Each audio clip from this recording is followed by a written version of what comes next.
You find a way, baby. Fever down. Bow, bow, bow. Man, I think it's the next step up mentality as far as players. Our shifts keep changing. Everybody doing a different role, and so I think we all got the mentality where you give and you sacrifice, and I think that's what y'all see. What if I told you the Indiana Fever just proved they're the most dangerous team in the WNBA, and they did it without their biggest star? What happened in Dallas on June 27, 2025 will change everything you thought you knew about this team. I think for us, it's about knowing that basketball is a game of runs, and they made their run that third quarter, and honestly, just continue to stay composed and take it each possession at a time is something that we've been working on, and so for us, that was our focus, is get a stop, go down and score, get another stop, and we try to get a kill.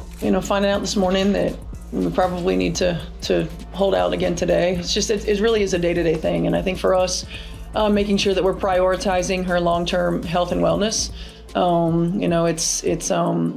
Anybody who's had some of these types of injuries understand that sometimes it's a process.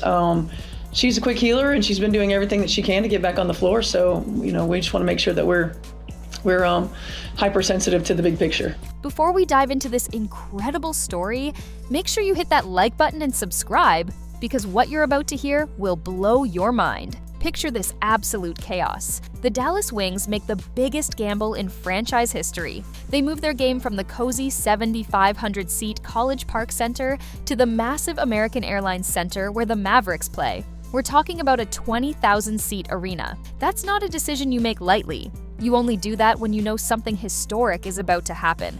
The hype was off the charts. This was supposed to be the night. Caitlyn Clark versus Paige Bueckers. The 2024 number 1 pick against the 2025 number 1 pick, their first professional showdown. Tickets were selling faster than a Beyoncé concert. Social media was going absolutely insane. Every basketball fan in America had this game circled on their calendar since the WNBA draft. I feel a disappointment for them more than anything, because you want them to see her at her best and us at our best. I hate that for fans, but at the same time, again, for us as a team, and for Caitlyn as a person and player, her health and wellness is the priority. Then disaster strikes. The morning of the game, boom! Caitlyn Clark is officially ruled out with a groin injury. The air gets sucked out of the room. Ticket prices plummet 40% in minutes. 40%! That's thousands of dollars vanishing into thin air. Fans who traveled from across the country are devastated. The most anticipated matchup of the season just became a potential blowout. But here's where this story takes a turn nobody saw coming. Despite Clark being out, despite the deflated hype, despite everything pointing to empty seats and disappointed fans, something magical happens. 20,409 people still show up. Charles can't finish. Gotta finish that. Oh, beautiful pass. McDonald counted in one. They run. Can't finish. It's a big, you gotta lean in. You can't be falling away. McDonald has been outstanding. Inside, can't get it. Lee Yu-Ru can't. Here comes Natasha Howard. 9-0 run for Indiana. Lexi Hull carries the three. See that. You gotta get out on her, ladies. She's shooting 51% from beyond the arc. This is a rush. Shooting to open the game. The Wings are only 2 of 14. Howard lobs it inside Boston, and Maisha Hines-Allen got lost. Allowed for the easy 2. And you challenge Natasha, and she's going to get in the paint. And so the defense has to step up to protect the drive, and now she puts that air on the ball, and AB is able to finish that shot at the rim. That was beautiful. This is what they do. Yep. Sometimes you're going to have some back-to-back games. Sometimes you're not going to be able to get in the gym and practice. You got it. Huh. Good night. And again, the veteran school's the rookie. Let that sink in. They set a Texas women's basketball attendance record without the main attraction even playing.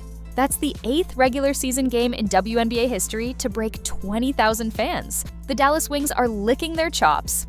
They just watched the Fever get absolutely destroyed by the Los Angeles Sparks the night before. We're talking about a team that looked completely lost without Clark running the show. The ball movement was terrible. Aaliyah Boston barely touched the ball. Everything that makes Indiana dangerous just fell apart. This looked like free money for Dallas. Coach Stephanie White makes a shocking decision. She starts Ari McDonald for the first time all season. Nobody knows what to expect. Dallas prepared all week to stop Kelsey Mitchell. Their entire defensive scheme was built around shutting down Indiana's shooting guard and watching the rest of the team crumble. They never prepared for what was about to hit them. The first quarter starts, and the Indiana Fever turn into a completely different animal. Ari McDonald comes out like she's been shot out of a cannon. She's pushing the pace so hard that Dallas can't even set their defense. She's creating chaos on every possession. The Wings have no answer for her speed and aggression. McDonald goes perfect from the field in that first quarter, not missing a single shot. She's not just scoring, she's orchestrating an offensive masterpiece. The Fever make their first 7 shots in a row, 7 straight makes to open the game. The Dallas crowd is stunned into silence. This isn't the same team that got embarrassed by the Sparks 24 hours ago. Aaliyah Boston finally gets the touches she desperately needs. You can see her confidence building with every possession. She's getting the ball in positions where she can dominate. Paige is just such a smart player. She reads defensive well. She knows how to pick you apart. And so when you play against her, you have to make sure that you're aware of where she is at all times. And also she does a great job of putting her teammates in great position. So for us, I feel like it's kind of similar in college and in the league. Like Paige is just playing great basketball and making sure that she sets up her teammates for the same. Every little thing matters. Mitchell gives it up. Natasha Howard, beautiful shot. Howard with a double-double of 12 and 11. Indiana by 6. Incoming! In! Yo, great job. Okay, great job. We weathered a storm. We found some toughness in the fourth quarter to be able to get stops and to execute, right? We grew tonight. It really, everybody just good stuff, okay? Good stuff all around. That's a big time win for us on a back-to-back at the end of a tough road trip, so good stuff. Hey, one more. Coach's 100th.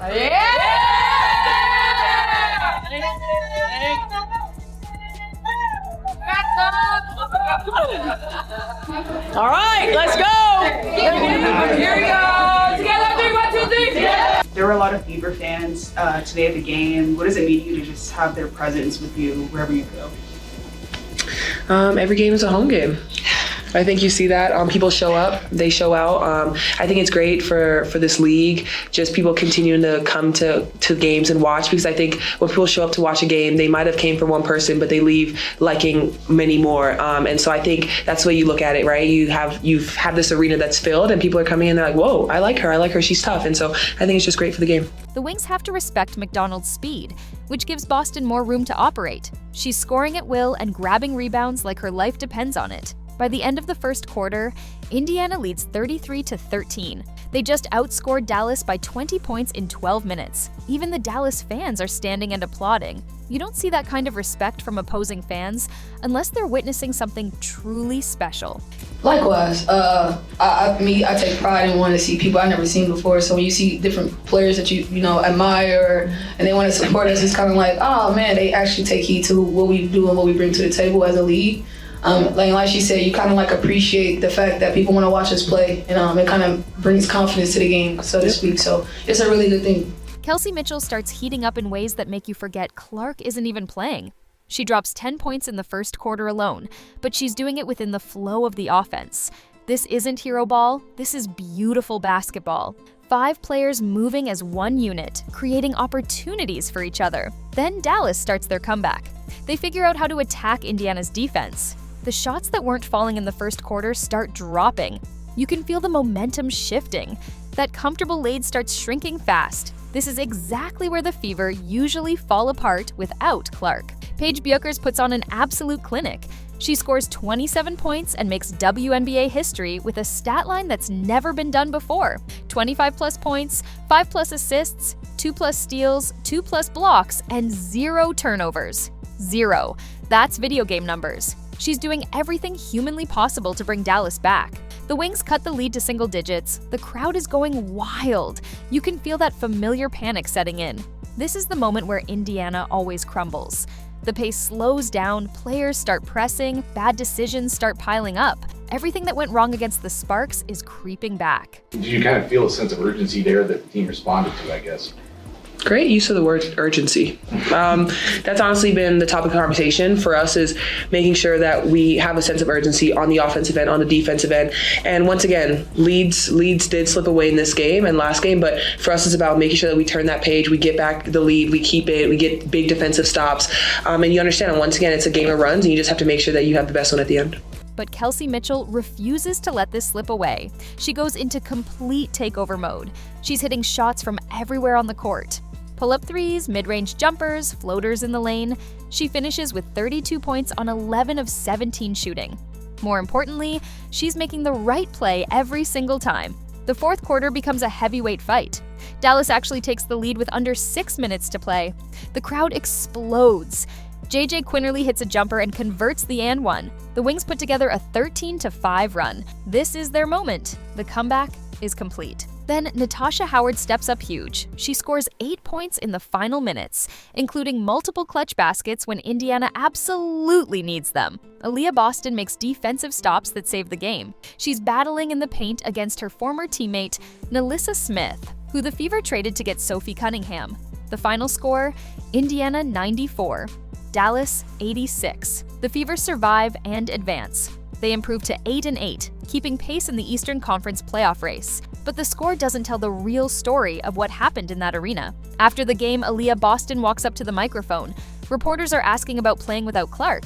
They want to know how the team found the energy to win on the second night of a back-to-back. They're trying to understand how Indiana pulled off this incredible victory against a Dallas team that had every reason to win. Boston looks directly into the camera and delivers 6 words that perfectly capture what just happened. Every game is a home game. Those 6 words hit different. Suddenly everything makes sense.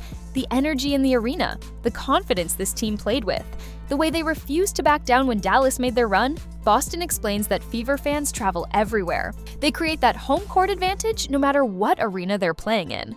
She talks about how fans might come to see Caitlyn Clark initially, but they leave loving the whole team. That's exactly what happened with those 20,000 people in Dallas. They came expecting to see Clark face Bueckers. Instead, they witnessed something even more special. They saw a team discover its true identity. This wasn't just about winning without Clark. This was about proving that the Indiana Fever have built something that goes beyond any one player. They've created a culture, a family, a connection with their fans that can't be broken by injuries or tough losses. Think about what this means for the rest of the season. When Clark comes back from this groin injury, she's not returning to a team that needs her to do everything. She's coming back to a team that just proved they can step up when it matters most. That makes them absolutely terrifying for the rest of the WNBA. The Commissioner's Cup championship game against Minnesota is coming up. Then they get a 5-game homestand in Indianapolis. If this team can win like this without their superstar, imagine what they can do when she returns. The scary part for other teams is that Indiana is still figuring out how good they can be. This game will go down in history not for the matchup that never happened, but for what it revealed about the Indiana Fever.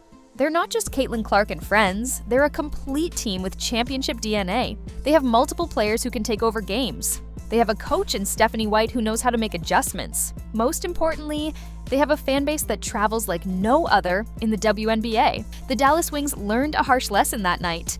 You can prepare for Caitlyn Clark all you want. You can scheme to stop their best player. But when you face the Indiana Fever, you're not just facing 5 players on the court, you're facing an entire organization that believes in something bigger than basketball. Every single player who stepped on that court in Dallas proved they belong. Ari McDonald showed she can run an offense at the highest level. Kelsey Mitchell proved she's one of the best guards in the league. Aaliyah Boston demonstrated why she was the #1 pick in 2023. Natasha Howard showed veteran leadership when it mattered most. The 20,000 fans who showed up expecting one thing got something even better. They witnessed the birth of a team that's ready to compete for championships. They saw players step up under pressure. They experienced the kind of basketball that creates lifelong memories. What makes this even more impressive is the context. The Fever were coming off a brutal loss to the Sparks, where they scored just 17 points in the fourth quarter. They had to fly to Dallas and play the next night. Clark's injury was announced that morning, deflating all the hype. Everything pointed to disaster. Instead, they delivered one of the most impressive wins of the season. They showed mental toughness that championship teams need. They proved that their success isn't dependent on one player, no matter how talented she is. They demonstrated that the culture Stephanie White is building goes deeper than X's and O's. The impact of this game goes beyond just one win. It sends a message to the entire league. The Indiana Fever are for real. They're not going away when Clark sits. They're not folding under pressure. They're building something sustainable and dangerous. For Aaliyah Boston, this game was personal. She got to show what she's capable of when she gets consistent touches. 21 points on 9 of 14 shooting, grabbing rebounds in traffic, making defensive plays when they matter most. This is the player Indiana drafted first overall, finally getting to shine in the spotlight. For Kelsey Mitchell, this was validation. She's been in this league since 2018, waiting for her moment. 32 points and 7 assists while being the primary focus of the defense. She proved she belongs in any conversation about the best guards in the WNBA. The sold-out crowd at American Airlines Center witnessed history. Not the history they expected, but something even more meaningful. They saw a team refuse to make excuses. They saw players rise to the occasion. They saw what happens when an entire organization believes in each other. This is why Aaliyah Boston's 6 words resonate so deeply. Every game is a home game isn't just about the fans who travel. It's about the connection between this team and their supporters. It's about creating an atmosphere where players feel supported no matter where they play. It's about building something bigger than basketball. As the Fever move forward, this game becomes a turning point. They know they can win without Clark. They know they have multiple players who can take over games. They know their fans will show up no matter what. That's a dangerous combination for any team trying to compete for a championship. The message to the rest of the WNBA is clear. The Indiana Fever aren't just Caitlyn Clark's team. They're a complete organization with depth, talent, and the kind of fan support that travels across the country. When Clark returns healthy, she's coming back to a team that just proved they're ready to compete at the highest level. This is just the beginning of something special in Indianapolis. If you're not already on the Fever bandwagon, you better jump on now. This team is going places with or without their superstar on the court. Make sure you're subscribed and hit that notification bell because you don't want to miss what happens next. Comment Fever Rising if you believe this team is destined for greatness. The Indiana Fever just showed the world who they really are. And the rest of the WNBA better be worried.